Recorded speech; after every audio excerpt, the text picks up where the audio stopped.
Hello, everyone. Hello and welcome. Happy Valentine's Day and welcome to my Valentine's tarot reading party. So please take a moment to introduce yourself in the chat. And I just want to say welcome, Lena. Hello, Music One AC. So good to see you here. Hello, Kalina. Summer Breeze. Summer Breeze is from the UK. Hello, Starlee, Becky, Paige. Hey, I recognize all these names. I know most of the people here, I think. Meredith, hello, welcome. All right, so I want to take a moment to kind of introduce myself and explain what we're going to be doing in this live. So my name is Kate. I'm also known as the Daily Tarot Girl, and I am a tarot card reader. I've been reading tarot for, I think, almost 15 years now, and I've been teaching for about 10 years. And teaching tarot is my passion. I love teaching people how to connect with their cards and how to explore the wonderful world of tarot. And so today I'm going to be doing one card tarot readings. So if anyone here wants me to pull a card for them, you can just type it in the chat. You can opt for me to just pull a card and give you a general reading, or if you have a specific question, you can ask that. And if you have any questions for me about learning tarot or reading tarot professionally, I'm also open to answering any questions like that as well. All right, so you see lots of people are arriving. Hello, Greg. Welcome. Kathleen, Angie, Darlene, Sandy. Sandy's from England. All right, so I've got two tarot decks here with me today. I've got the Modern Love Tarot, and I thought this was a good kind of like Valentine's themed deck. And then I also have the Modern Witch Tarot. So I might flip back and forth with both of these decks, or I might just stick with the Modern Love Tarot. We'll see how it goes. And I was kind of in a rush when I was setting up, and I didn't get a chance to shuffle my cards, so I'm gonna do that right now with you guys here. And I want to start off by just drawing a general card for all of us. So I'm gonna shuffle my cards first. Look how cute the backs of these cards are. Isn't that cute? It just looks so so Valentine's Day-ish. Okay, so I will, while I'm shuffling, I'll ask you, do you have any exciting plans for Valentine's Day? If you don't, if it makes you feel any better, the most exciting thing I'm doing today is this live. So this is kind of my highlight of the day. I'm not doing anything exciting or romantic today because my husband hates going out on Valentine's because it's always super busy, and all the restaurants usually do like a special Valentine's menu, which is always like super expensive. So we're going to celebrate our Valentine's Day on Friday. All right. I'm pretty sure my husband forgot that it was Valentine's today because I was waking up thinking he'd write me a little note because he leaves for work before I get up. I thought maybe he'd write me a little note, but no, he totally forgot. So I'll bully him about that when he gets home from work today. All right. So Laura, you said your husband and you don't celebrate Valentine's.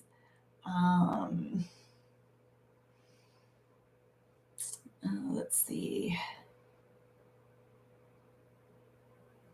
Oh, cool. Becky, you're going out for dinner and you're going to see the re-release of Titanic. Oh, I didn't know they re-released that.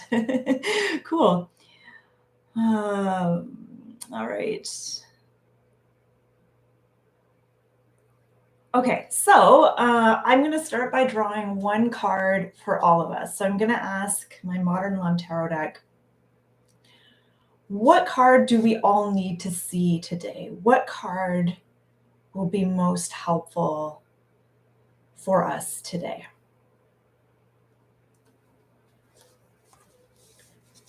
Okay, and we have, Queen of Swords. Okay, interesting. So we have the Queen of Swords.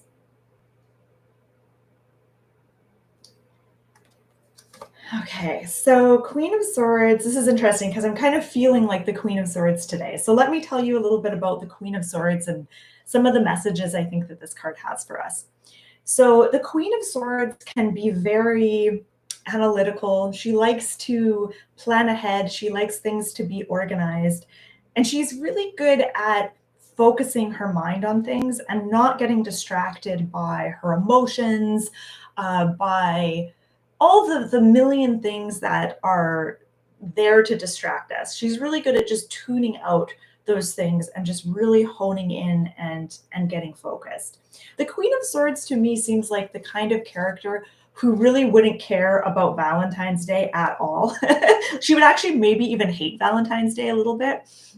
I actually like Valentine's Day. I think it's kind of a fun day, but I think the Queen of Swords is kind of, she's sometimes a little bit pessimistic. And when it comes to relationships, she's totally not the kind of character who is really romantic at all. This is like the least romantic court card in the deck, I think. So yeah, Queen of Swords is definitely not a romantic. And she's telling us today to get our priorities straight and to get focused and to stop getting distracted by all those little things that are not even important, but tend to like jump in there and take a lot of our mental and emotional focus. So she's saying, don't get distracted today, stay focused and prioritize and get organized. So, Laura, you said you can really relate to the Queen of Swords. Yeah.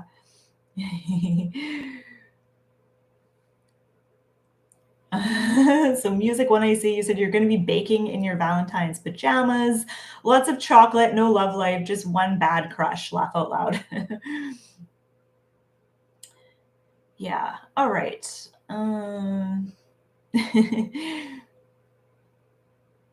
Okay, so I'm going to reshuffle my cards. And if anyone wants me to pull a card for them, please just leave a comment. If you just want a general reading, you can just ask for a general reading or to draw a card for you. And if you have a specific question, you can ask a specific question. I see there's 54 people right now, so I'm not going to be able to read for everyone, but I'll try to do as many readings as I can. Let me know if there's like a weird background noise for the video. I have my space heater on and sometimes my microphone really picks it up and other times it doesn't. So if you hear like a really loud hum, just let me know. Okay, so Felipe, how can I invite more self-love into my life today? I love that question. All right.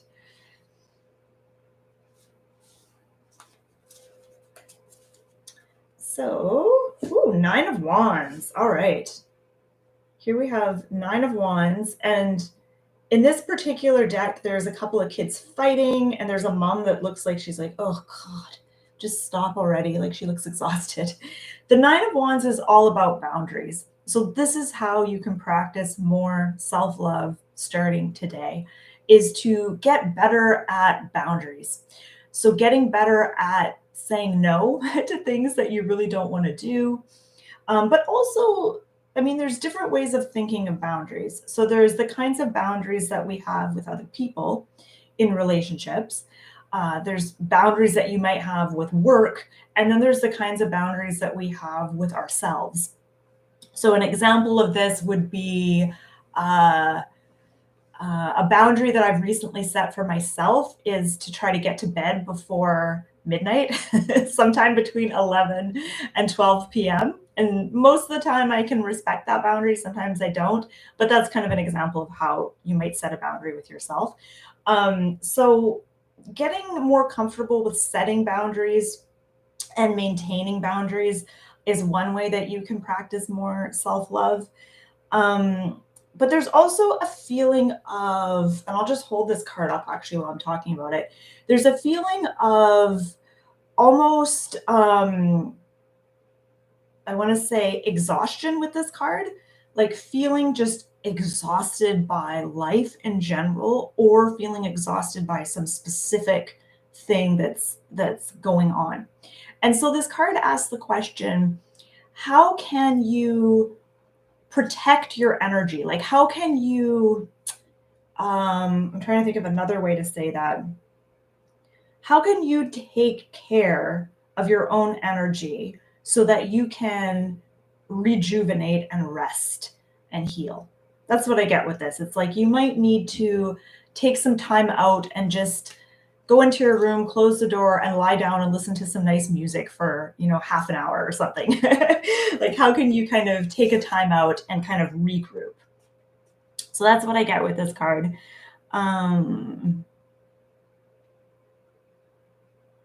Okay. Oh, lots of requests. I'm just trying to read them all here. Okay. Okay, so Meredith, you said your birthday is in a few days. I would love a one-card birthday reading. Okay. And you're welcome, Felipe. Thanks for the heart. Okay, so Meredith, a one-card birthday reading. Okay, so the card you got is the High Priestess. Meredith, this is such a special card to get. I wish there wasn't so much glare on these cards, which is weird because they're not shiny cards, but the way I'm sitting right by a window, and so it's kind of creating a bit of glare. So the High Priestess, super special card to get for your birthday.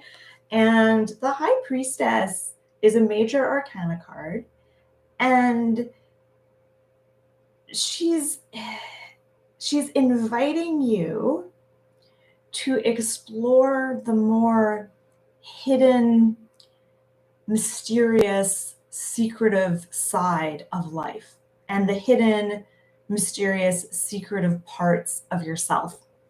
So I love how this card shows, it looks like the High Priestess is in like her library because there's kind of bookshelves on either side of her.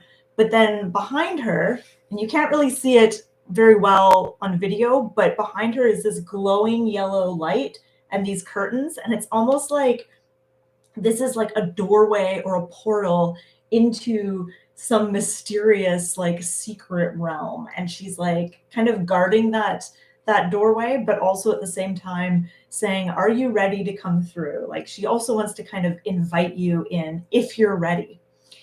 And the message I get for you specifically, Meredith, about this card is to make time for things like meditation, but not just meditation as in, sitting there with your eyes closed and counting your breath.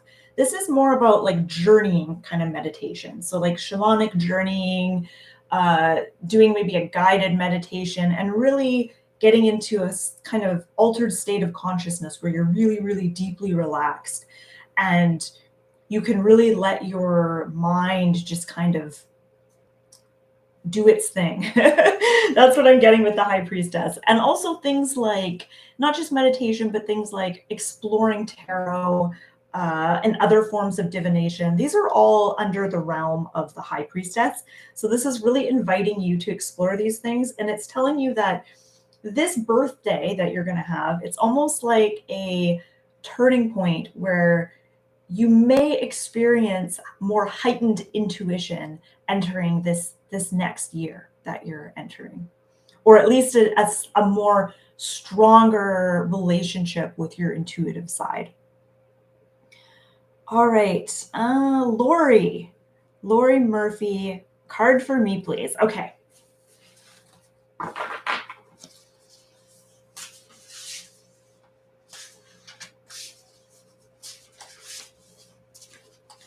All right, so Lori, I'm going to draw a card for you. Okay, Lori, you got the Tower. Woo, intense, super intense. Okay, so the Tower is a card of change, and it's a major card of shift, like this really intense and sudden and almost unexpected energetic shift. When the Tower shows up for someone, it's saying, make a change. It just wants to like shake up the energy. It's saying make a change, you're ready for a change. Specifically, you might be ready to step out of or move away from the things in your life that act as, I want to say, like, act as a prison, like things that might feel kind of comfortable and safe, but ultimately keep you stuck. They keep you from getting outside of your comfort zone and doing things. It's like a gilded cage. It's comfortable, but it limits your freedom. So when the tower shows up in a reading, it's often an invitation to explore this idea of, or this feeling of freedom. What does freedom mean to you? And on a scale of 1 to 10, how free do you feel right now? And if you look at each specific area of your life, how much freedom do you feel you have? Like if you look at your creative life, how free do you feel creatively? What about physically? And really identifying what's keeping me stuck, what's keeping me feeling limited. And this can be an invitation to explore that idea of inviting in more of a sense of freedom. But often, this is easier said than done. It's not easy to do this because it does require kind of getting out of your comfort zone and letting go of some of those things that you might cling to for a sense of, I don't know, familiarity. And so there is that challenging aspect with the tower of that feeling of kind of having the rug ripped out from under you and having to sort of rebuild from the ground up. But the tower is also asking you, what things in your life are you ready to, I want to say the word that's on the tip of my tongue is destroy. Like, what kinds of things do you want to just be like, I want to burn that down and I want to rebuild that area of my life? The tower is inviting you to consider that because it's like there's something new that wants to be born. There's some new direction that you want to go in, but it's going to require really shifting things and getting out of your comfort zone. Yeah, and Laura, you said maybe because I am an introvert, that could be part of it. Yes. Yeah. Okay. I'm going to draw a card for, there was a question up here that was kind of love related, and I was kind of drawn in by it. Oh, Marcos. So Marcos says, I have been single my whole life. What should I focus on to change this? Okay.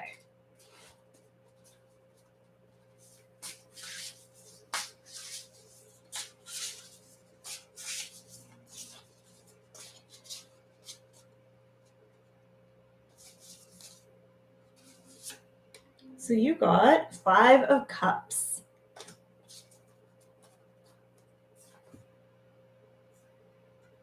All right. So this is an interesting version of the 5 of Cups. It shows a woman and it looks like she's at a funeral and she's next to this coffin, and then it says rest in peace behind her. It looks like she's like out in the woods, maybe in a graveyard. And she's smelling these flowers. It looks like she's grieving and it looks like she's mourning something. So the first thing that I get with this card is there might be something that you need to grieve or mourn and then let go of.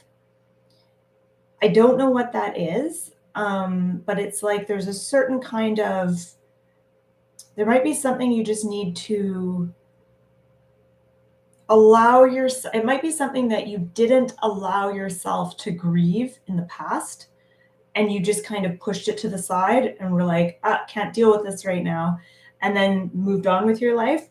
And then that thing has kind of come up, or that thing has always sort of been there waiting for you to grieve it and release it and move on. So I don't know if that resonates with you, Marcos.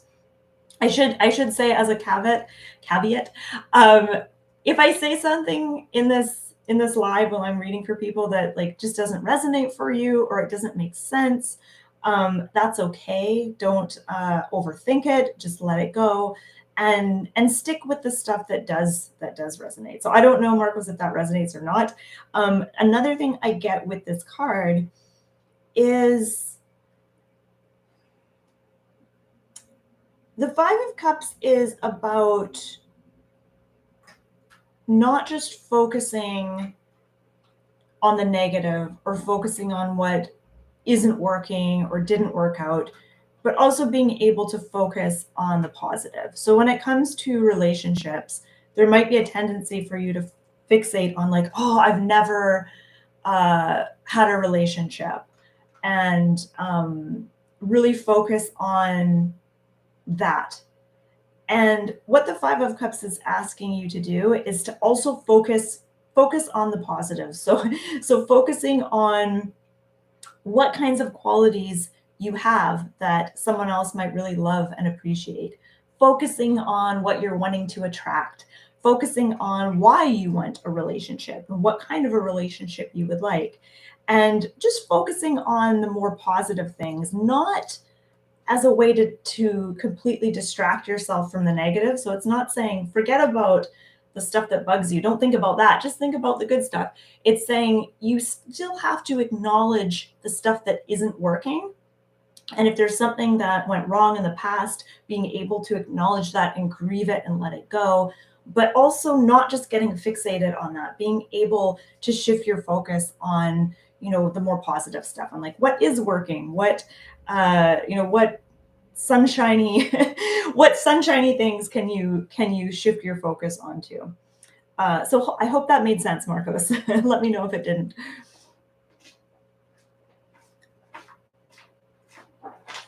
All right. Kathleen Rodriguez, may I have a card, please? Yes. Okay, so Kathleen, I'm going to draw a card for you.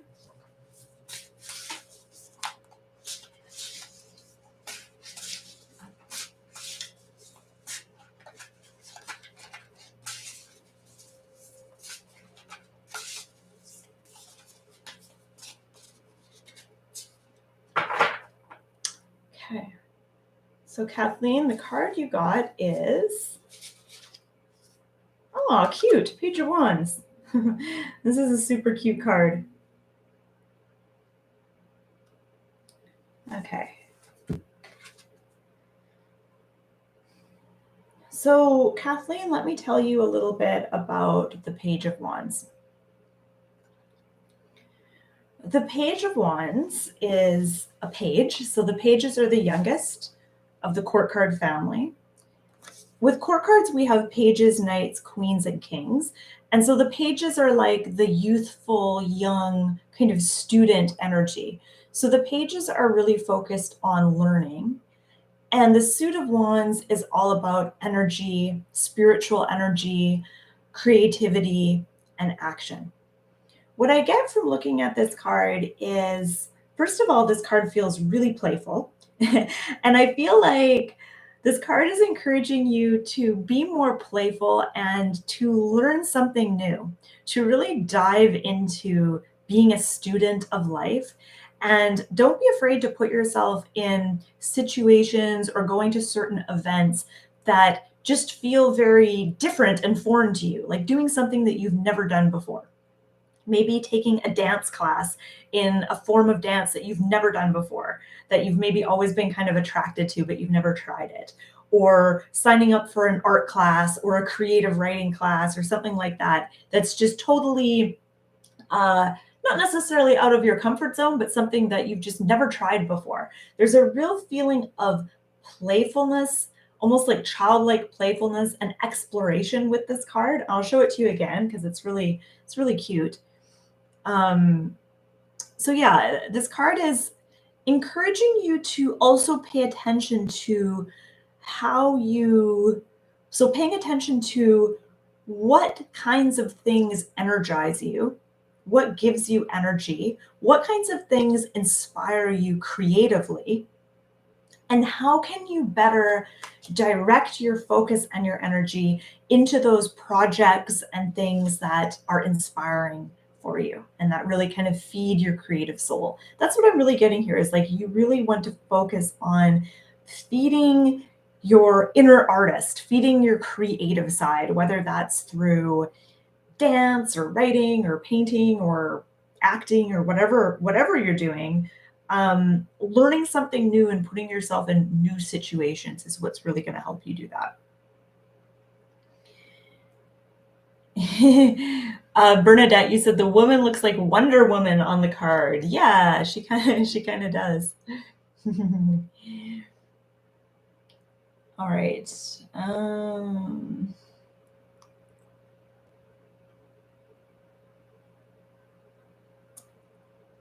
Okay.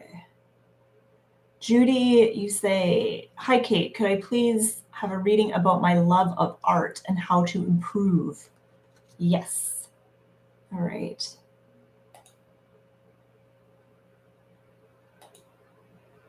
Okay.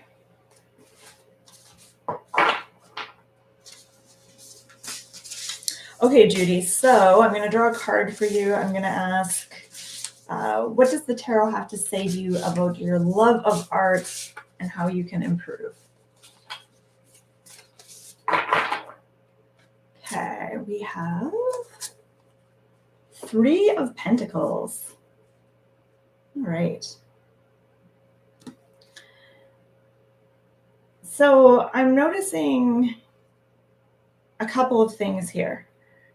I'm noticing that the guy on this card, it looks like he's presenting something. There's 2 pictures on the wall. Maybe this is his artwork, and he's presenting it to these other people. One thing that I think might be holding you back a little bit, it's like part of you maybe wants to share your art with others and maybe even get other people's opinion on your art, and share it in more of a public way. But then part of you is going to be held back by worrying about what other people think. And if you are working on your artwork and you're constantly looking at your art through what you perceive to be someone else's eyes and thinking like, what would someone else think of this? That might kind of get in the way of your creativity a little bit and make the process of creating art feel a little bit stressful and not as much fun.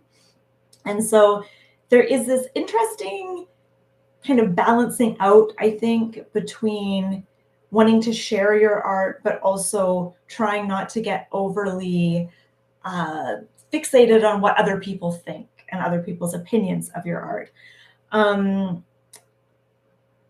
I also think that going to museums and art galleries is something that can really inspire you and give you ideas and really, I feel like I'm kind of echoing some of the things I said for the last person I read for, but like I feel like doing that can really feed your creative soul.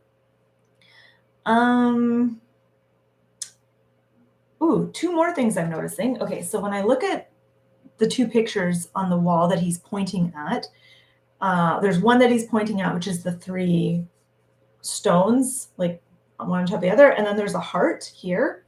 The heart to me symbolizes like love and just loving art and loving what you do. And that's a big, you really want to be in your heart and in that place of love and appreciation when you're creating art. I think that's really going to be helpful for you.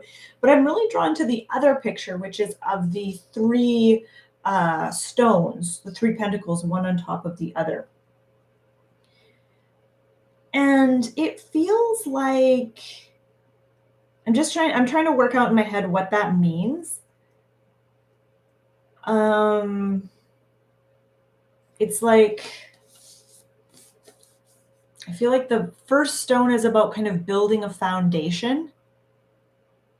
And in some ways it feels like that's where you're at right now. And focusing on the basics is what's going to be helpful for you when it comes to improving. So if you're wanting to improve your technique or become more creative, focusing on the basics is what's going to be helpful for you right now at this stage. All right. Thank you for letting me read for you. All right. Okay, so I'm going to pull a card for Music 1AC, and you just want a general card, general guidance. Okay.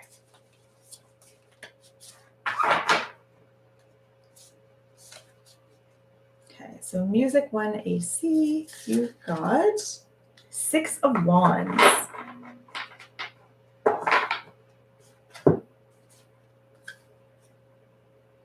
All right, 6 of Wands. 6 of Wands is a card of success and being able to specifically overcome things that maybe have held you back in the past.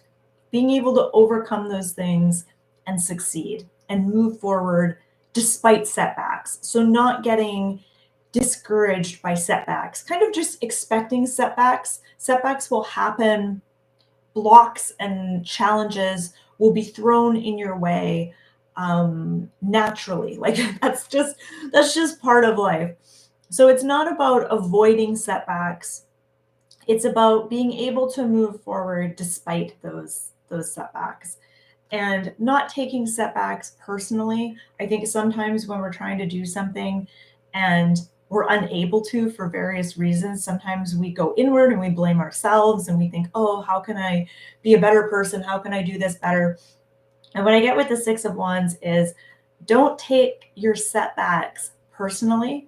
Just keep moving forward, keep reaching for whatever goal you have or whatever you're trying to do, reaching for that.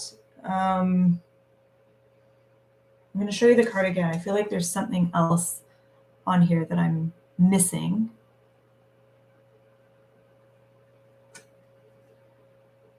He's shooting hoops, and I feel like I hear that phrase like shoot for the stars.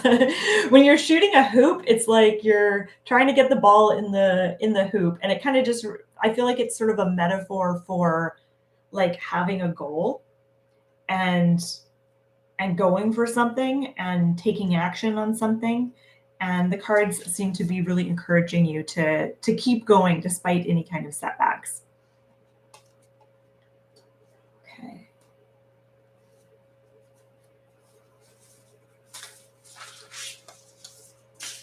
All right. Becky, I am waiting to hear about a new job. I'm waiting to hear about a new job. How will that go? Okay. I'll draw a card and see. Full disclosure, Becky, I'm really terrible at predictive readings and peering into the future and seeing what's going to happen. I'm not the most accurate when it comes to that. So, but let's just play around and see what card comes up here.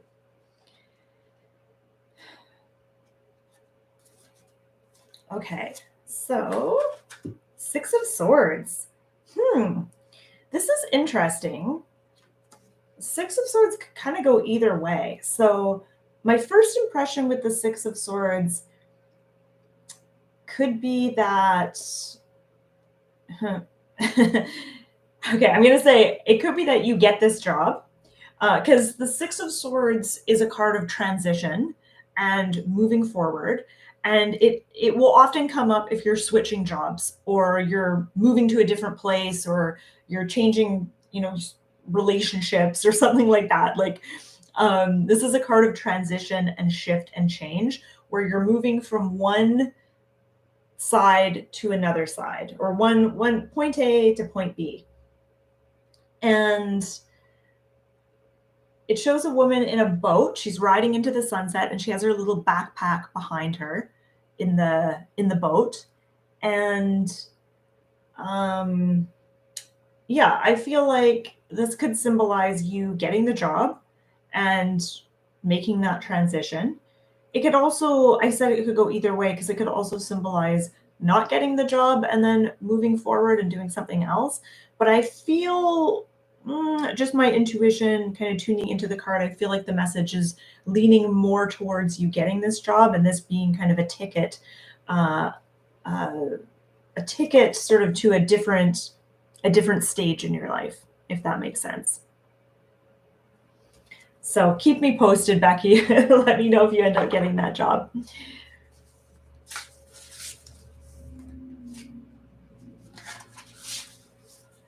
Oh, Cindy, I'm so sorry. You said, can you pull a card for me? I need some guidance after losing my beloved dog unexpectedly on Friday. I'm so sorry to hear that, Cindy. Let's pull a card for you and see what comes up.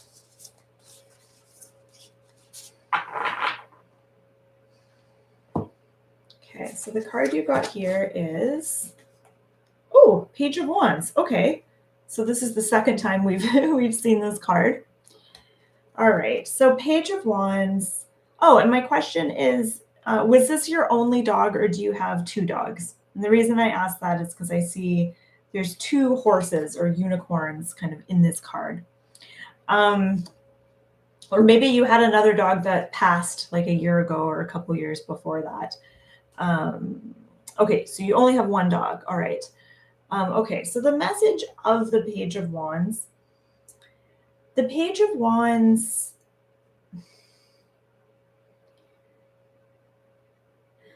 I mean, this is a very like happy, sort of childlike, playful card. And there is this real feeling of creativity with this card. So I'm just sitting with this card and thinking, how does this relate to Cindy's question? How does this relate to Cindy losing her dog? How does this relate to Cindy losing her dog? And I'm wondering if, I don't know if you're a creative person or if you like arts or crafts or anything like that, but I'm wondering how this will sound to you. So I'm wondering if it would be healing for you to create some sort of piece of art, whether it's a painting or like collage or a poem or a drawing, something along those lines to commemorate your dog and what your dog meant to you. And I know it's still very fresh. Like Friday is it's only a few days ago. So it might be kind of early days yet to do this. You might just want to kind of sit with this for a little bit.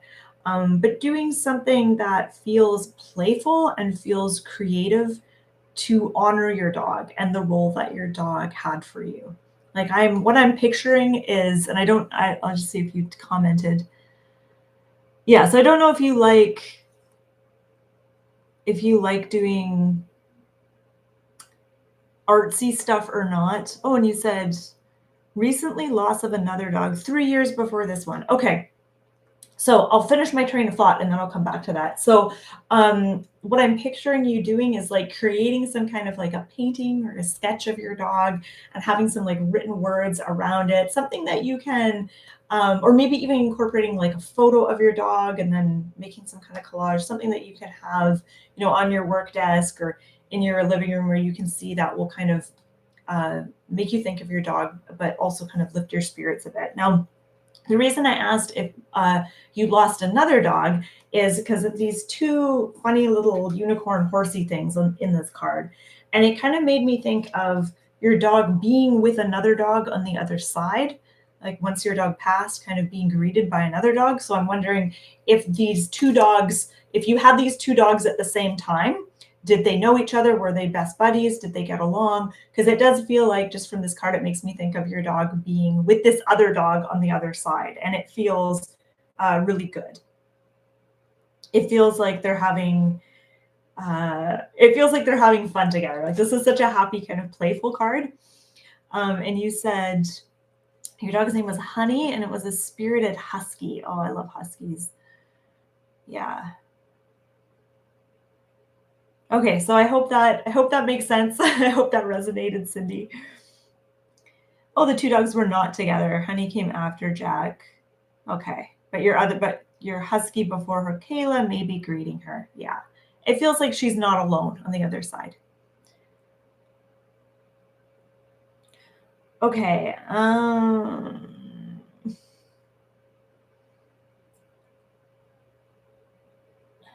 Let's see.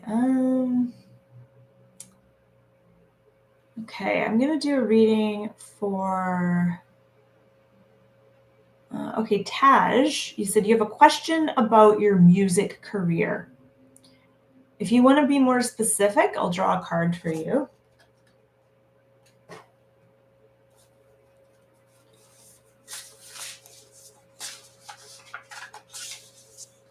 Lots of career questions. Tons. Okay. Oh, wow. Ginny, you just got a job working at Alcatraz. That's cool. I've actually been to Alcatraz. Super exciting opportunity, especially since I've wanted to visit for a decade now. Will you pull a card showing my overall life outlook after this move? Oh, yeah, for sure. Okay. So, Ginny, how about I'm going to pull a card for Taj first, and then I'll do one for you, Ginny. Okay, so Taj said, I'm unemployed and I got to make it, or bad financial outcomes with your music career. Okay, so let's see what card comes up for you.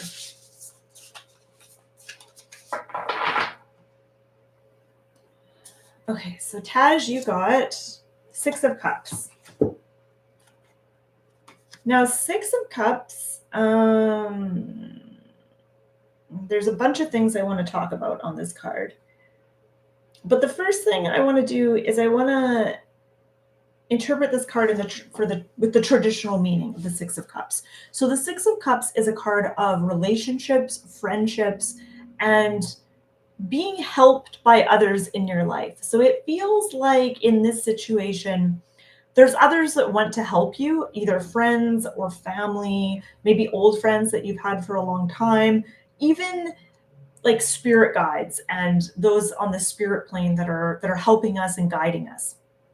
Your higher self, spirit guides. It feels like you have a lot of assistance right now, even though some of that assistance might not be obvious. It may be more like spiritual assistance. And I'm really struck by the fact that this person on this card is looking at her own reflection. And there's something about reflecting that feels important. So reflecting on something, I'm just trying to think what the specific advice with this card is.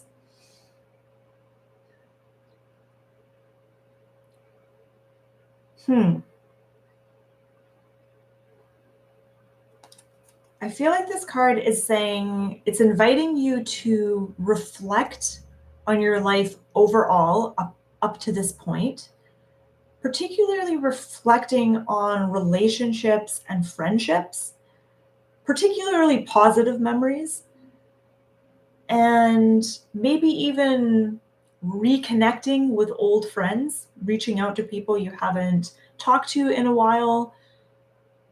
That feels like the advice. Now I'm just trying to think, how does that relate to your music career? And I don't know, but there's some kind of connection here.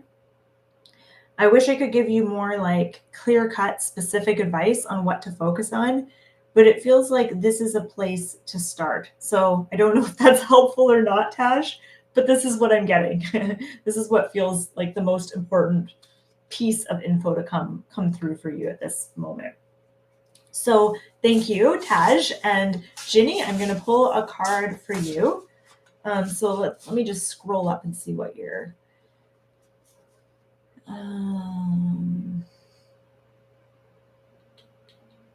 see what your original question was. Okay. Will you pull a card showing my overall life outlook after this move?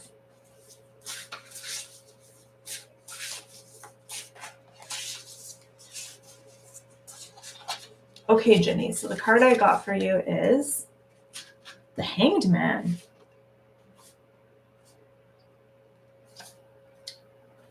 Okay, so the Hangman is a major arcana card, and it really is about seeing things from a very different perspective. There's something about this job that will change your perspective a little bit and make you see things differently.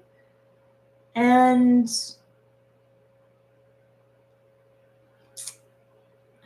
I get the message as above, or as above, so below. And I say that because of this tree that we see in the top of the card.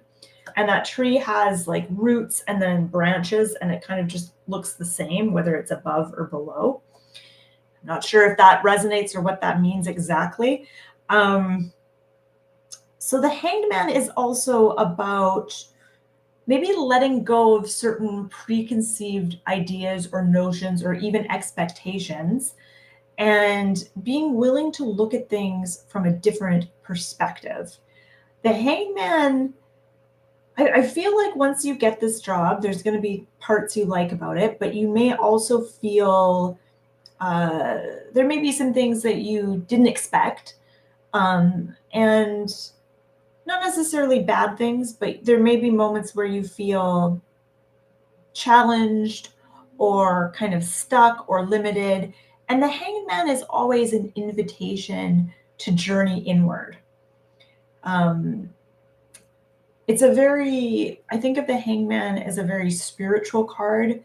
And the message is often about instead of trying to change things in your outer life, kind of going inward and working on shifting like your thoughts, your feelings, your energy, your beliefs, all of that stuff, kind of doing that inner work. But your original question was showing my life outlook after this move. Yeah, I think that you'll see things from a different perspective. You may also get more comfortable just surrendering and letting go of things and not trying to orchestrate things and plan everything out. If that's how you are right now, there's something about this new move that will allow you to kind of let go a little bit more. But it does feel exciting. This is kind of an exciting card in a lot of ways. Yeah. Okay. So I hope that made sense, Ginny.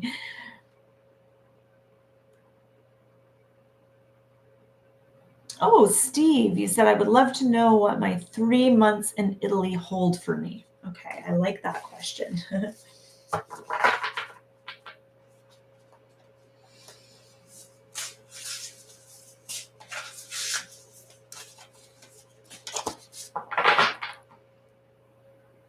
Okay, Steve, so the card I pulled for you is Temperance.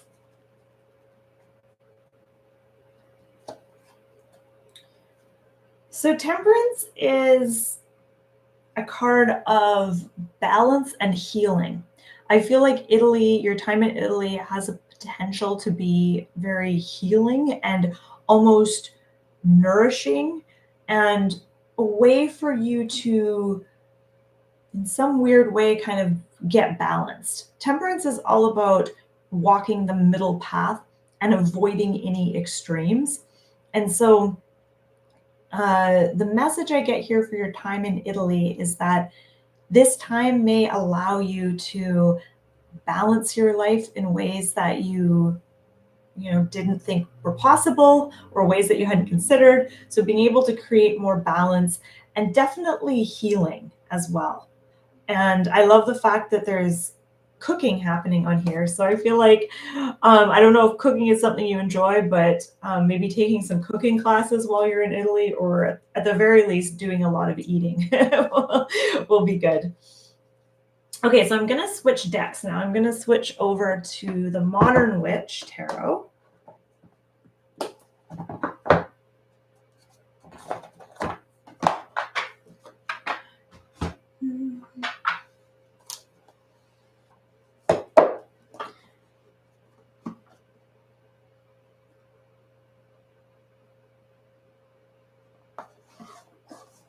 So Greg, you said, thank you for the what kind of tarot reader are you spread. It's always helpful to get a new perspective. Oh, thanks, Greg. I'm glad you like that spread. Yeah, it was my most recent spread that I created and shared on my blog. Oh, Ginny, you like the Modern Witch Tarot? Cool. Great. All right. So I'm just going to give my deck a shuffle.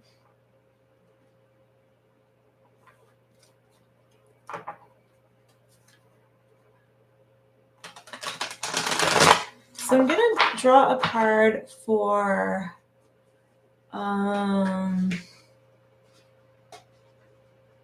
Summer Breeze. And you said, can you please tell me what I need to know about POI? Forgive me, I don't know what that means. I feel like I'm supposed to know what POI stands for, but I have no freaking clue.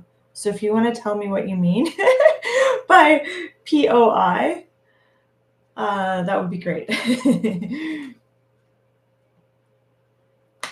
Oh, yes. And Music 1AC says, can we all get a card from the new deck? Yeah, let's do that. Let's do that. Okay, so I'm going to draw one card for everyone here from the Modern Witch Tarot. Okay, so see if you can guess which card is going to come up. I'll draw the card and I'll hold it, and you can guess what card I'm holding up. Okay. So I'm going to ask this deck, what card do we need to see right now? So the last deck, what was it? I've already forgotten. Jeez. Okay, so what card do we need to see today? I'm going to draw a card, and I'll show you the back. Ooh. See if you can guess. See if you can get your intuitive mind tentacles and come through the screen and feel into this card and see if you can guess what card this is. Jan, you said Ace of Cups. Okay. Hermit, Page of Wands. Someone said Tower. Oh, Allison. The Tower. You're a pessimist. No, just kidding. Let's see. Oh, nobody's guessed it yet. Mark, you guessed it. Wheel of Fortune. Yes, Wheel of Fortune. Good job, Mark. You deserve a prize. Okay, so Wheel of Fortune is the card for all of us. And Wheel of Fortune is saying, there's going to be ups and there's going to be downs, inevitably. There's going to be moments this month when you're really on top of your game, and then there's going to be moments where you're really struggling. And enjoy the moments where you're on top of your game, and don't worry so much about the times that are the down times, the times where you might be struggling, because it's all temporary. That's the message I get with Wheel of Fortune, is that everything is temporary. And when you know everything is temporary, it actually kind of frees you up to enjoy all the moments, even the moments of struggle. Now, it's funny because I look back over my life, and sometimes the moments of struggle where I was really struggling with something are also in some ways my best memories. And it wasn't that during that time it was great. I may have been having a horrible time, but when I look back, I'm like, oh yeah, that was like a really important time where I made some really important shifts, and I was really challenged, and I grew a lot during that time. During that time, it wasn't great, but when I look back, I'm like, oh yeah. And so the message I get with the Wheel of Fortune is that there is something to be gleaned from both the times where everything is going great and the times where nothing is going great. And the key, the secret sauce of the Wheel of Fortune is all about staying centered. So the Wheel of Fortune is saying, if we situate ourselves in the center of this wheel, we'll be able to observe the ups and the downs. We'll be able to experience life, but we aren't going to be like pulled out of ourselves. We're not going to be pulled around and around. We won't feel those ups and downs in such an intense way. We'll be able to experience them, but from a place of being centered. So the question that the Wheel of Fortune asks you is, how can you stay centered with who you are? How can you stay centered within yourself as you move through life? What kinds of habits or practices help you stay centered? I know for me, having like a meditation practice where I go inward and kind of journey and really expand my mind is one way that I can kind of stay centered. That's just one way. There's so many other things, maybe having like a journaling practice or a gratitude practice or a fitness routine or something, may be ways that help you stay centered. But that's the overall message of this card for us. Okay.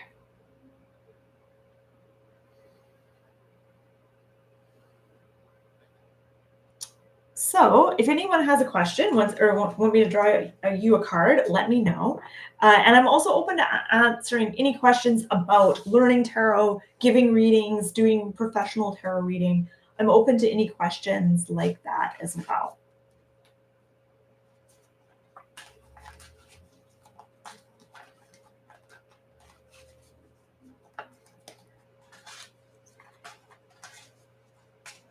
Okay, so I'm going to pull a card for... I don't know how to... Iran. Okay, thank you, Iran. Pretty please, cherry on top, can you draw a card for me? Yes. Okay, so Iran, you got Queen of Cups. All right.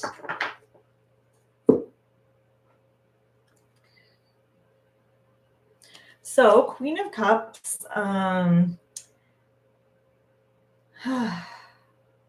there's something calming about the Queen of Cups. The Queen of Cups knows how to breathe. She knows how to calm her energy. She knows that when she's in a place of calm, she's able to hold a space, not just for herself and her own feelings and intuition, but she's able to really be grounded and hold that space for others around her. And so your superpower right now, Aran, is being able to get to that place of calm. So things like breathing, stillness, moving inward, meditation, just getting into your body, paying attention to your breath, and thinking of it as like just holding a space. When we're holding a space, we're not trying to solve a problem. We're not trying to fix anything. We're not trying to create anything.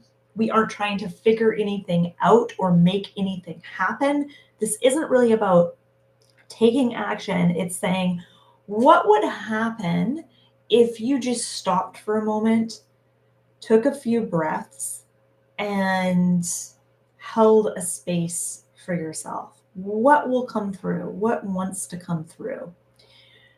This is kind of like saying, quiet your mind and get calm and see what happens. See if you get an idea. This kind of makes me think of like when I'm in the shower, I'll get these really great ideas. And it's because I'm not trying to get ideas. I'm not trying to solve any problems. I'm just in the shower, I'm washing my hair, and there's something calming about that. And it creates a space in my mind. It's like I'm emptying out my mind, and then new ideas and thoughts can come through. So that's the message of the Queen of Cups for you, Aran, and I hope that made sense. Okay, I want to draw a card from... I think it's Mark had a question, just because I know Mark guessed that I had the Wheel of Fortune card, and I was so impressed. So Mark, I would love to draw a card for you. So you said, I'm going through a struggle at the moment and feel that my luck is due to change. So all you have said made sense. Oh, okay. Thank you. Maybe that's how I guessed the card. Okay, so you didn't have a question. If you do have a question, you want me to draw a card for you, Mark, just ask me and I'll draw a card for you. Okay, I'm going to draw a card for... Oh, smiling is contagious. I would love a card, or how to know how to be more intuitive with my tarot. All right. So let's ask the tarot, how can smiling is contagious be more intuitive with her tarot?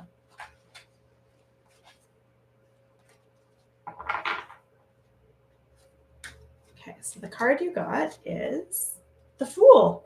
Ooh. Oh, this version of the Fool is really fun. It shows a girl listening to music or something, and she's not paying attention, and she's about to walk off the cliff. It's fun. This is a fun version of the Fool. I like this one. Okay, so how to be more intuitive. Okay, first of all, I feel like the Fool has a general message for you, and that general message is to not be afraid to be optimistic and to be able to... I feel like the Fool is kind of like encouraging you to follow your urges. Like there's some new direction that you might want to go in, or a new project that you want to start, or something new that you want to learn.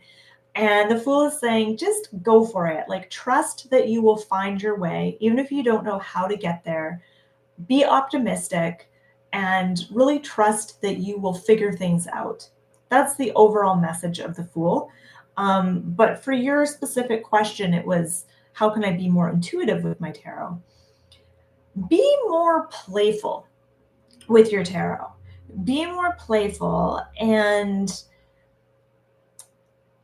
the Fool is about the Fool is just about like getting out there and kind of going on an adventure. So how can you approach your tarot next time you do a reading? Approach it as kind of like going on an adventure, being curious, being like willing to explore the cards and not taking it super seriously. I think those are all the things that will actually open your intuition. There's certain things that our intuition really responds to.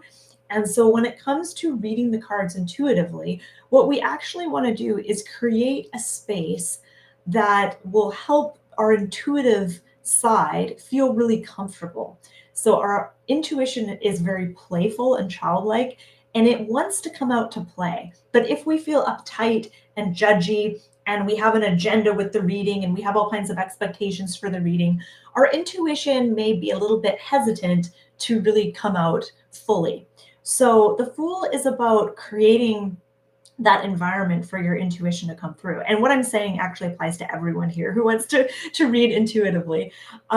So really like seeing and how you approach a tarot reading can be really powerful in terms of whether or not you're able to engage your intuition. So approaching a tarot reading with a spirit of curiosity and adventure and exploration. Like, I'm just going to throw down a few cards and see what comes up. And then I'm going to sit with those cards and I'm going to explore them. And I'm going to see like what feelings I get when I look at those cards, what symbols jump out to me. Does any of the characters want to talk to me? When I step into that card, where's my attention drawn? What am I noticing? Like, just getting curious and playing around. Don't be rigid with it. So don't sit there with the cards and be like, okay, I got the Fool, and these are the keywords associated with the Fool, so this must mean this. Like, no. Just throw that out the window. Don't read tarot that way. Be playful. Be adventurous. Be curious. That's what I get from this card. Okay, and now I saw Allison. Allison, you said, I would love a card about how to work less.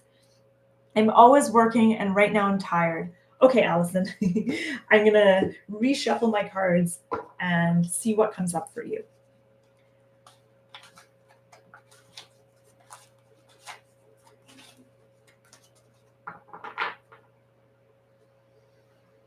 Okay, how can Allison work less?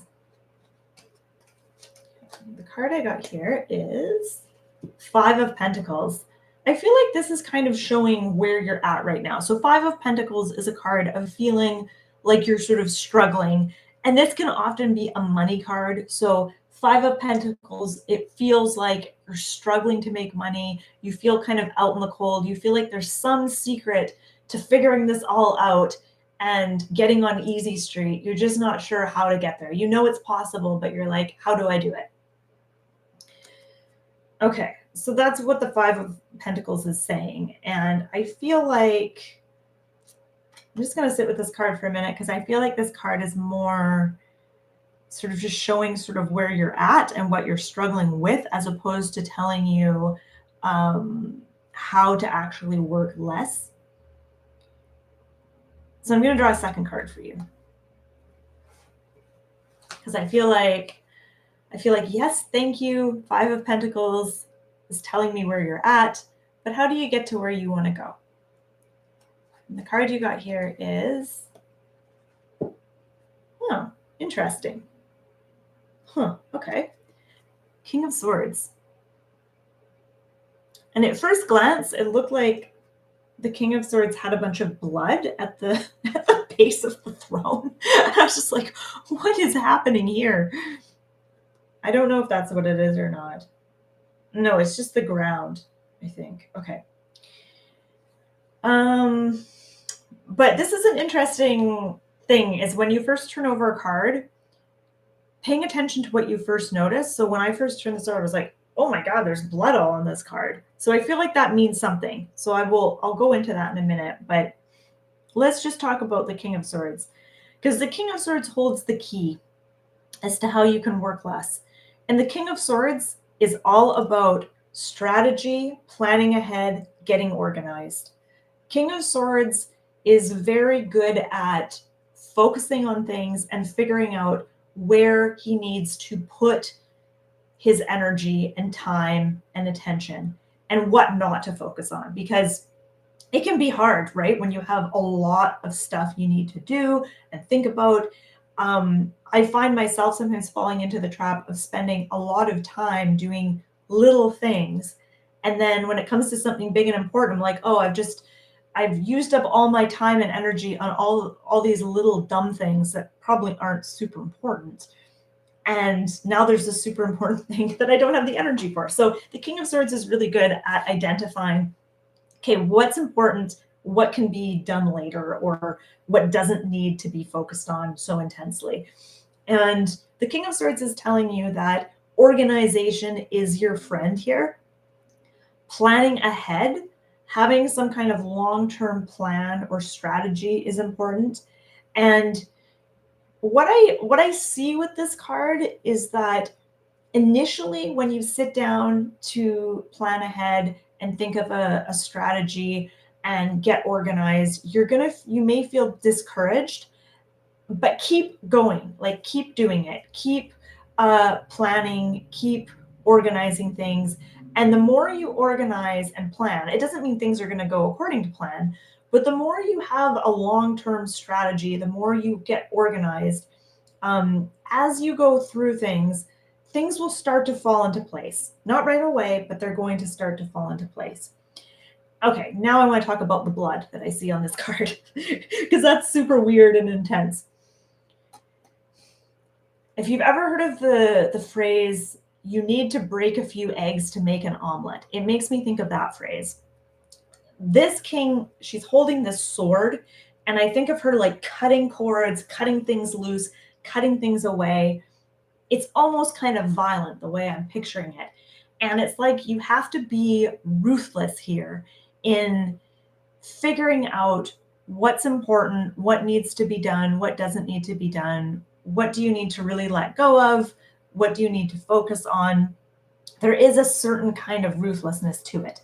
And the King of Swords is very, very focused, very direct, almost unemotional in some respects. There's a real analytic quality to the King of Swords. He's very intellectual. He doesn't really engage his heart and his feelings or his spirit and creativity that much. He's all about the mind, but it feels like for you that might be helpful at this time. Not saying you want to be like the King of Swords all the time, indefinitely, absolutely not. But in order to like prioritize and get organized, that's the message I get with this card. I hope that makes sense, Allison. I hope that was helpful. Oh, and you said you're an air sign. Okay, that makes sense. Cool. Okay, so I'm going to pull a card for... Yeah, and you said energy management too. Yeah, for sure. That definitely applies here, I think. Oh, Sunshine Super Witch. That's a cool name. Can you please draw a card for love relationship advice for myself? Okay, I will. Okay, I'm just going to turn my space heater off.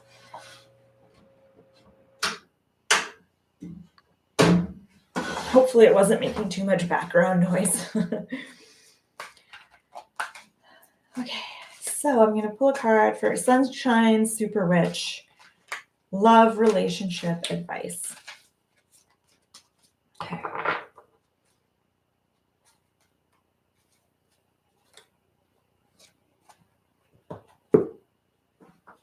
Okay, and Sunshine, you say it's a reference to Donovan. Laugh out loud. Okay. Oh, King of Cups. So I don't know if this represents Donovan or not. I'll tell you about the King of Cups and some of his key personality traits, and we'll talk about what this card means in regards to love and relationships. So the King of Cups is he's an interesting character. I find him the most fascinating of all the kings because he has all these king-like qualities like confidence. He's a good leader. He's very powerful and whatnot. Um, but he's very in tune with and in touch with his emotional side. He may be very creative. He might be very expressive, and he's deep. This is a guy who has depth to him. He's deep. He loves having deep conversations. He's not afraid to express his feelings or talk about his feelings. Um, yeah, so he's an interesting kind of character. I'm just going to see if you commented. No, not yet. Okay. So, what advice does he have for you about your love life? The King of Cups is saying, don't be afraid of your strong feelings and emotions. I feel like there might be part of you that wants to control your emotions and kind of get a grip, or it's almost like you want to feel more stable because there's all these waves around this card at the bottom, but he's sitting on this throne that also appears to be like a block of concrete. So he's on firm, stable ground despite being surrounded by all this water. And it's saying that actually you can be in tune with your feelings and your emotions.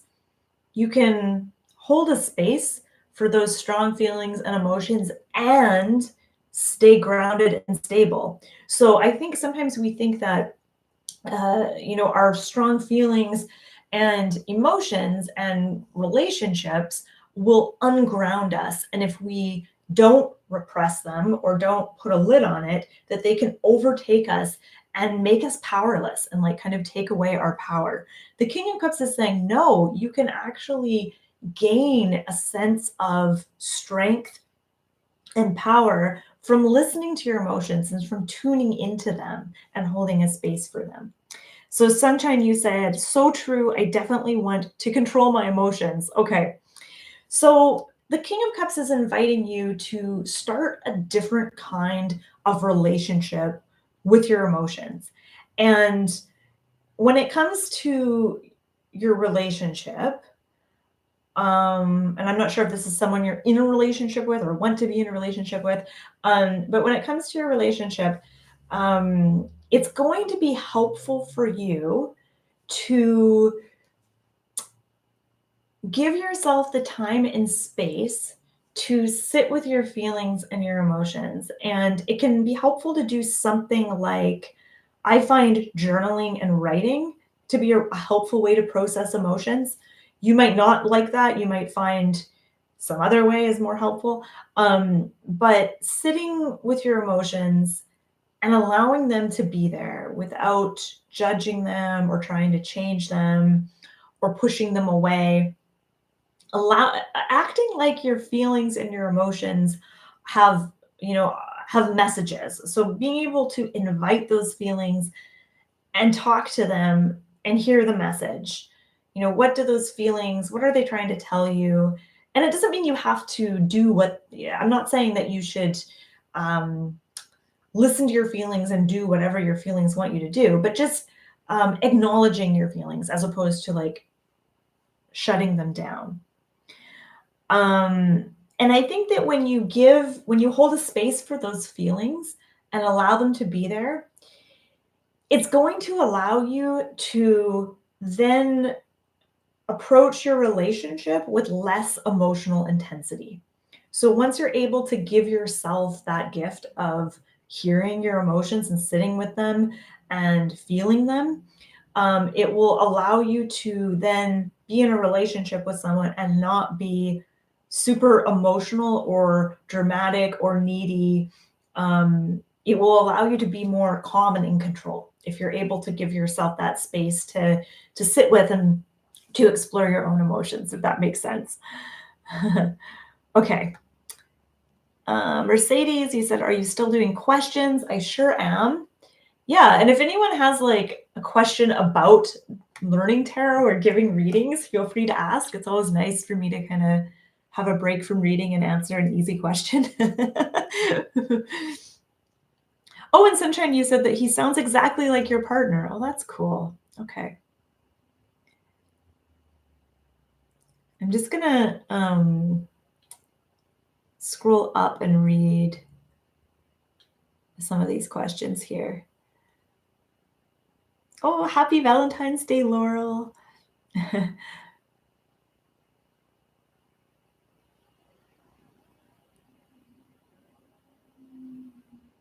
Okay, Jabby says, tarot deck question. I just heard about the stage cards in the Rider-Waite deck. This concept sounds fascinating to me. What is your take on the stage cards? I've never heard of the stage cards. Enlighten me, please. I feel like I'm in the dark about this. I've never heard of stage cards.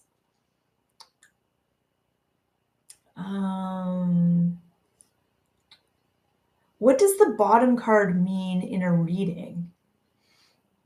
Oh, okay. Yeah. So I don't do this technique, but there's some readers who they'll shuffle the deck and then whatever card, they might take like a card from the top and then look at the card on the bottom. I believe the bottom card represents like what's underneath it all, like a hidden influence or like something that's kind of subconscious, something of that nature, I think.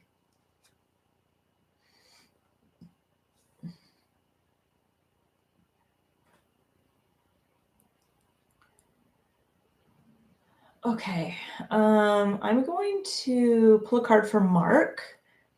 You said, can you just do a general pull for the next 3 months? What to focus on for the next 3 months? Okay. So Mark, I've got, 7 of Pentacles. Okay, so focus for the next 3 months. Number 1 is be patient. Being patient is going to be really helpful for you over the next 3 months. And focus on nurturing the things that you want to grow. We see a woman here taking care of her plants. She's watering her plants. She's watching them grow. She's taking care of them. They're in a nice spot by the window where they're getting a lot of light. So whatever goal you're focused on, whatever project you're working on, whatever you're wanting to create or manifest, or whatever you want more of, whatever you're trying to change, whatever is going on for you, focus on creating the right kind of environment for those things to grow and flourish.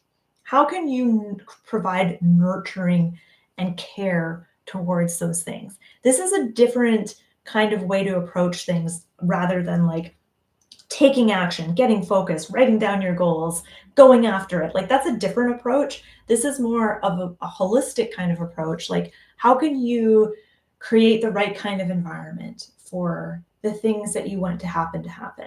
And you might not know, so it may be a little bit of trial and error here, but the focus is on nurture the things you want to grow. Okay, so Jabby, you said stage cards have a double line that goes across the card and separates the figure from the background like they are on a stage. Oh, cool. Okay, I've never heard of that actually. I'll have to go through my Rider-Waite deck and look. I guess maybe like 9 of Wands would be a stage card. She kind of looks like she's on a stage. Maybe Justice. Justice could be on a stage. I don't know what that means. Like, I don't know how you would read those cards differently, the stage cards. But I'm gonna look into that after this because I want to learn.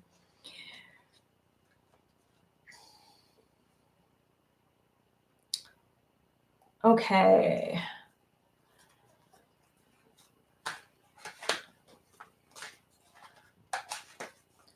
I'm just reshuffling my cards here. And Greg, you said, my understanding of the bottom card is that's your spirit card. Okay, that's cool.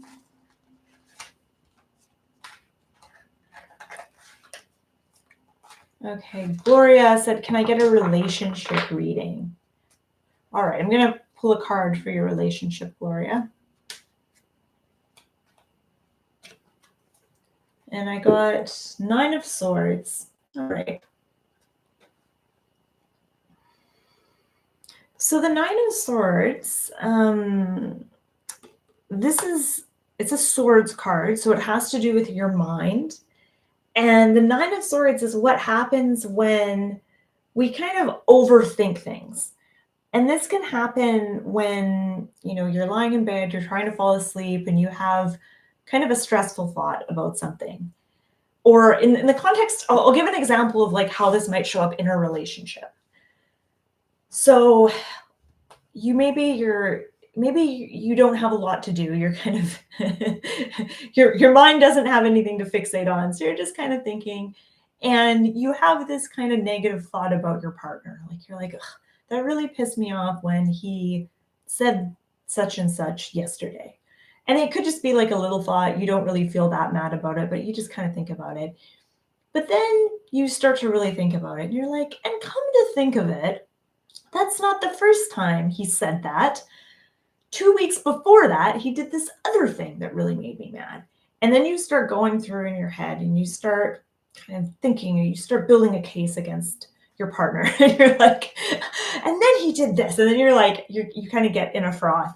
And then your partner walks into the room and you're like, like you're just like, you feel angry at him, even though he hasn't done anything. That's kind of an example of the energy of the 9 of Swords, where our mind maybe doesn't have anything to do. So it kind of weaves this narrative in this story that is usually kind of a stressful story. So I think the reason that the 9 of Swords has shown up for you when you asked about your relationship is it says the stories we tell ourselves about our partner and about our relationship are important. And the way we think about someone and the way we think about the relationship has a big impact on the relationship. And so it's saying, be willing to sometimes question your thoughts. This isn't the same as an observation. So let's say you're having trouble in your relationship, and you notice certain behavior and you make an observation. That's one thing. This is different from that. This is, making an observation, but then putting a bunch of meaning on that and weaving a whole story and narrative around it, which can cause a lot of stress. So the 9 of Swords is saying, be willing to question your own story sometimes and be able to get out of your head in a relationship. So one struggle I see here is you saying things are this way. This is what I'm seeing. And your partner being like, no, I'm seeing things a different way, and kind of like arguing about how you see things and how things are. And that's totally not going to be productive in any way or helpful in any way. So the message of the 9 of Swords is get out of your head, get more into your body, more into your heart. If you're wanting to connect with your partner more, and letting go of the stories as much as you can. Yeah, I hope that resonates. I hope that makes sense. All right, that reading was for Gloria. Okay.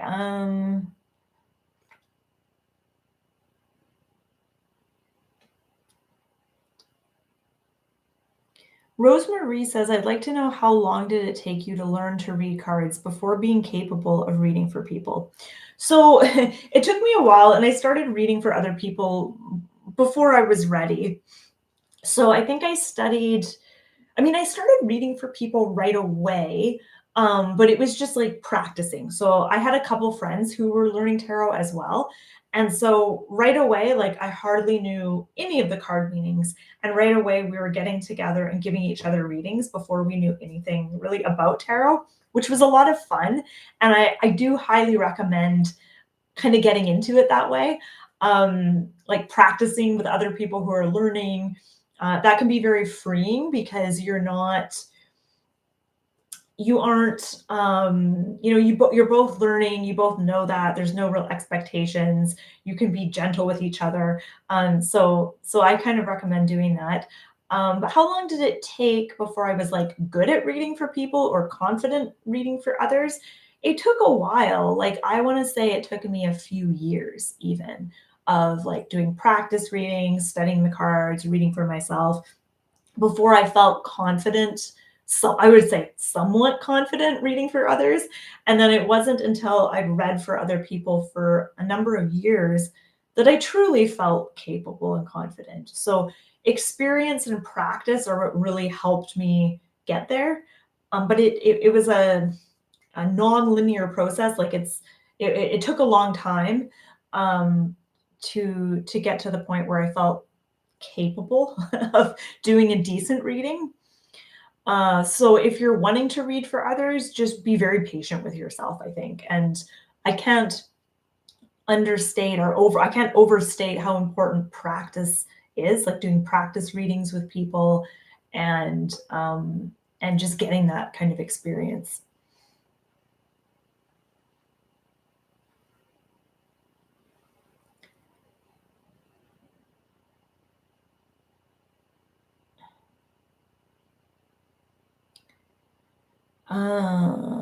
Okay, Elizabeth says, any advice to consider in applying for my next job? Okay, so I'm gonna do a couple more questions um, I'm gonna end this tarot party because I can tell my my mind is starting to get frazzly. Okay, so I'm just gonna shuffle my cards again.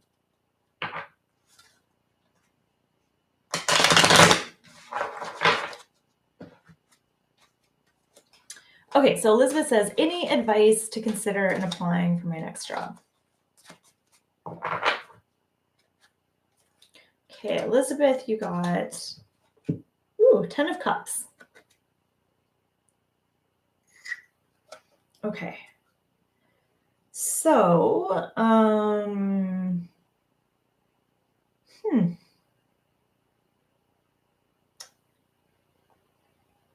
this is what I'm going to say, and this might sound weird. When you apply for your next job, whether you're writing your resume or you're going in for the interview or you're sending in the application, I want you to consider this idea that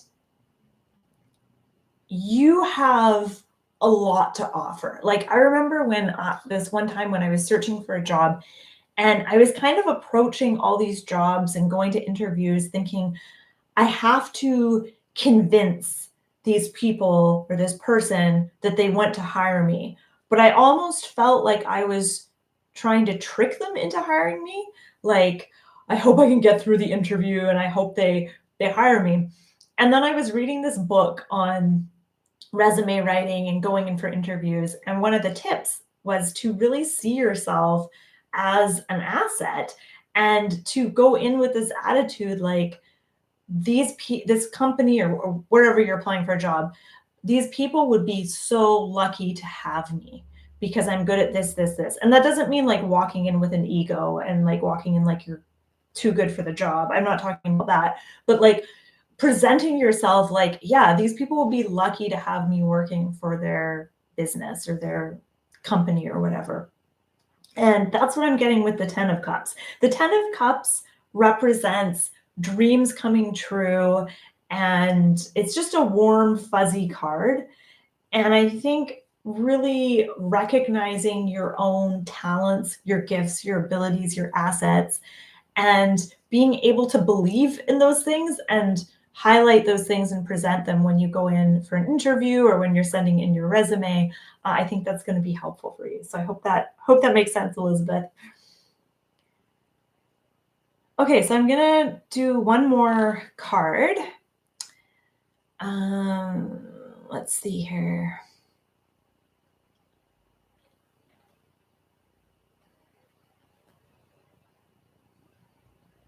Oh, Amy. Happy Valentine's, Amy. You just said you went to pop on and say thanks for the reading I gave you at the last tarot party. You're so welcome. Thank you, Amy. Yay. And Elizabeth, I'm glad that that made sense and resonated for you. Okay.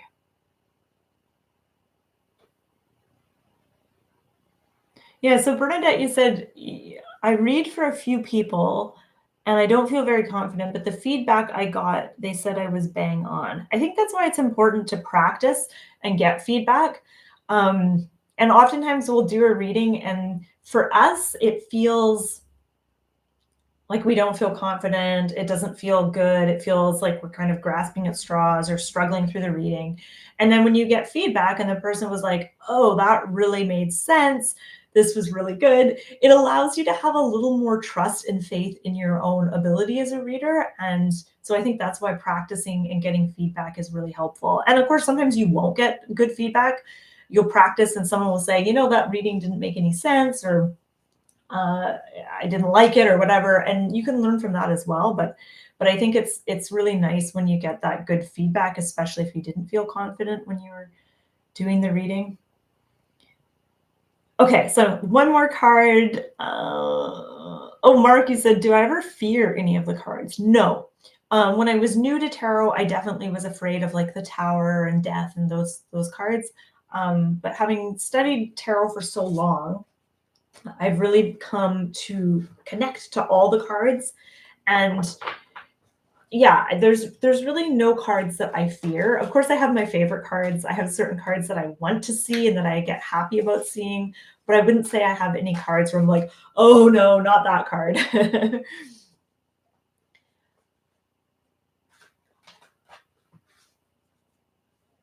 Okay, so I'm going to pull a card for Lisa Marie.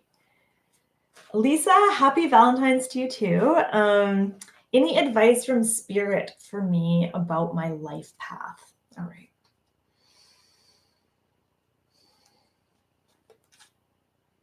Okay, so Lisa, you got, Six of Cups. Okay. So this is funny because the Six of Cups appeared in the other deck earlier for someone else. So it's the second time we've seen the Six of Cups. Okay, so the Six of Cups is giving you advice from Spirit about your life path. What I get here is that once you, and I don't know what exactly you mean by life path, if you're referring to career or something else. But with Six of Cups here, what I get is that as you get clarity on your life path and the direction that you want to go, you don't have to have it all figured out, but just knowing the direction that you want to go and declaring that almost is a calling to your spirit guides or your higher self or spirit in general. And making that declaration, like, this is the direction I want to go in. This is what's important to me. This is what I want to learn. Or this is what I want to get good at. It's almost like that is like a call for assistance, and you will be helped. You will be guided. So it's like you put out that call, like, this is what I want to do. This is important to me. You kind of make that commitment, and then you will be helped in all different ways. It doesn't mean that there's not going to be challenges, but you will find yourself being helped. Almost, it feels like people will come out of the woodwork to help you. And it may be in the form of people coming forward and offering you advice or a connection or a suggestion or an opportunity. And at the same time, you'll feel kind of more spiritually guided as well. So you may get ideas, inspiration, information that just kind of comes to you out of the blue. But it feels like making that declaration about, okay, this is the direction I want to go in. This is what's important to me right now. And knowing that your life path isn't this linear thing. So it's not like, it's not this simple direct route. It's like your life path might look one way for a few months or a few years, and then it kind of switches directions, or not necessarily directions, but it changes a little bit. And it's like there's different stages on your life path, and each stage gets you to where you need to be. So your life path is going to look different depending on where you are in your life, if that makes sense. But what I get here is that help is there for you, assistance and guidance and encouragement are there for you when you need it. Yeah, I hope I hope that makes sense. Yeah. Okay, great. Okay, so I'm going to wrap things up. So I'm going to close down the readings. I'm going to put my tarot cards away. I do have energy in my brain left over for one or two questions about tarot, not readings, but just like general questions about tarot. If anyone has any questions, feel free to ask before I go.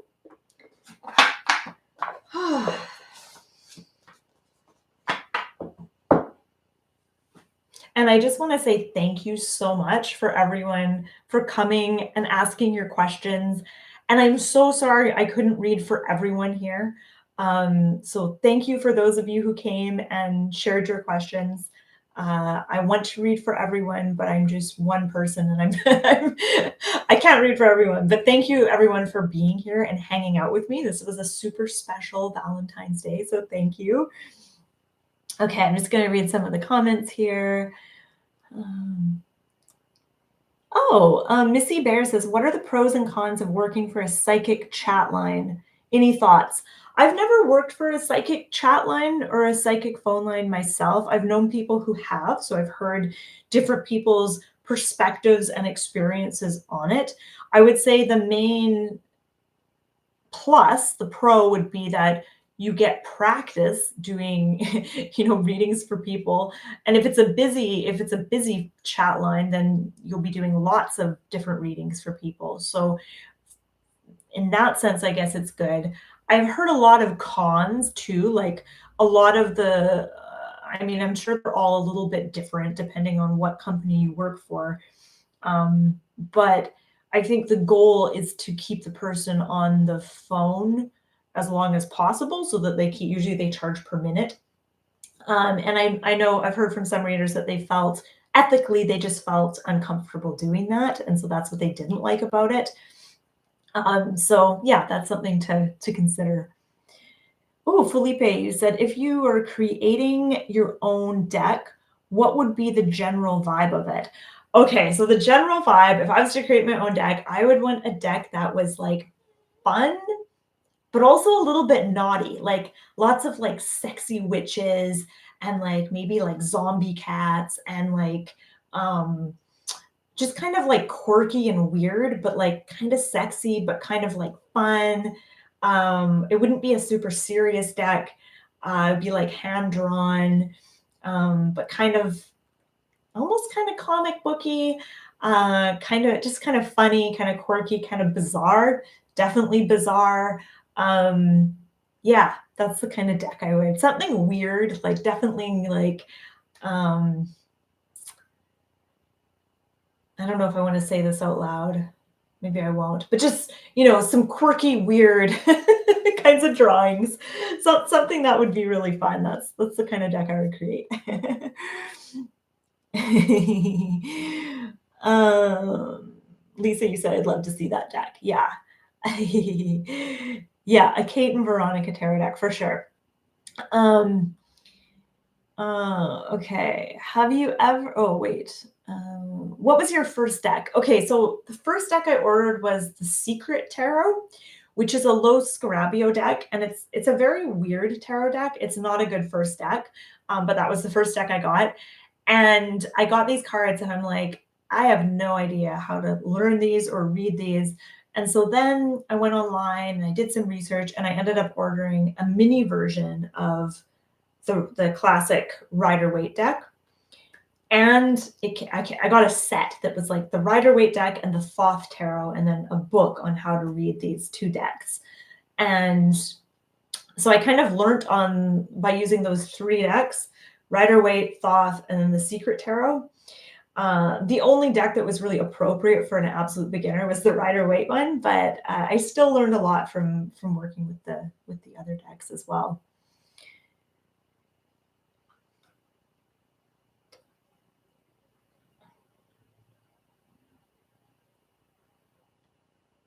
Have you ever had a scary experience reading? I don't know what you mean by scary experience, like the information in the cards was scary or like reading for someone who is super scary. I don't think I have actually. I haven't really had a scary experience doing a reading. No, I would say no. And I think most of my readings are not done in person. I do them remotely, so that kind of weeds out a lot of scary experiences. um, yeah, so no, I haven't actually had any scary reading experiences.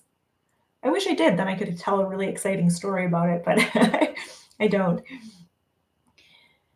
Do you ever meet people and then relate a card to them like they're so the devil? Yeah, I do this sometimes. Yeah, that happened to me the other day. I met someone, I was like, "Oh, they're so like the, Queen of Swords," or something like that. Yeah, I do that sometimes. Um, I find what I do more often, though, is if someone is talking to me and telling me a story about something, I'll relate that to a specific tarot card. Like, I overheard someone having a conversation. I forget where I was. I was out somewhere the other day, and I overheard these people talking, and this guy was like, "Yeah, I, like, lost my job, and then this happened, and then this happened, and then all these bad things happened." And all I could think was like, "Oh, the tower, like, he's going through the tower right now. That's what he's experiencing."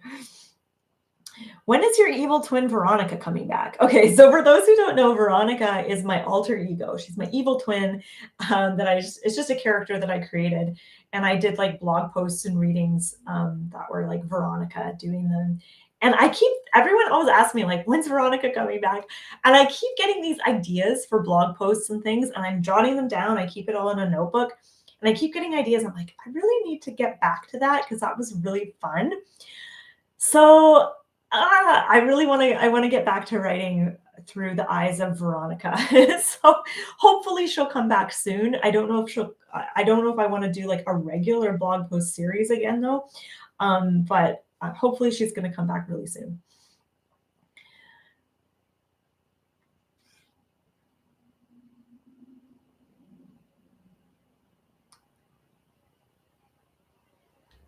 Okay, so I'm going to close this live event, and I just want to say thanks again, everyone, for being here.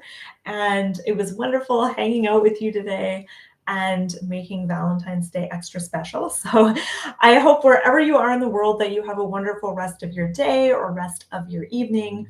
And don't forget to check out my YouTube channel. So on my YouTube channel, I'm doing a series right now on the court cards.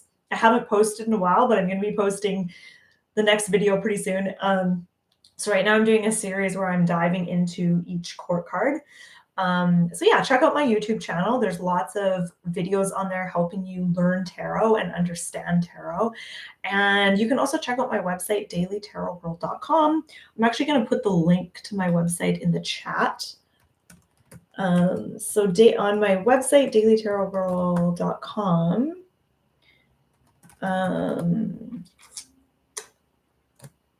okay.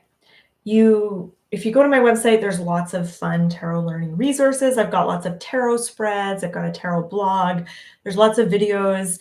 You can get a list of tarot card meanings.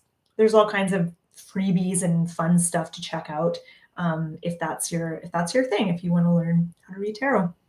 All right, so thank you, everyone. It was wonderful hanging out with you, and I hope you have a wonderful rest of your day. See you later. Bye-bye.